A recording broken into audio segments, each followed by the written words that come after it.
Buyer activity on the Eastern Shore moved up to steady from slow, and the Shore is only one of two other Maryland regions enjoying an increase in buyer activity. It's Friday, July 10th, 2026. I'm Kimberly Barton, broker owner of Kinetic Realty, your go-to real estate resource in Maryland. This is the weekly Maryland Eastern Shore report. So the only other region with consistent buyer activity is in the mountain area of Maryland. That would be Garrett County and Washington County. Allegheny County still is limited. And we did see online activity soar on July 3rd and July 4th.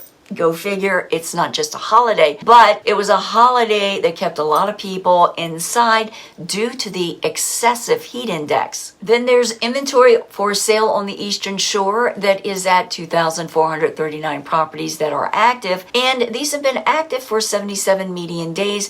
And the list price of $409,990 median. There are 127 properties poised as coming soon, and these will be at a median list price of $475,000. New contracts slipped 3% from last week to 166 properties, and the median list price at time of contract was $425,000, and the sellers received the contract in 34 median days. 102 properties sold in 17 days at 98.7%.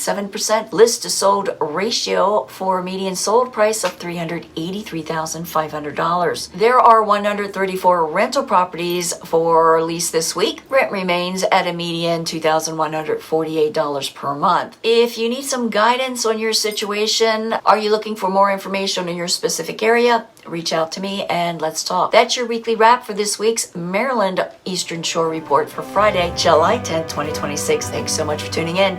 Enjoy your weekend. I'll see you next week. Take care.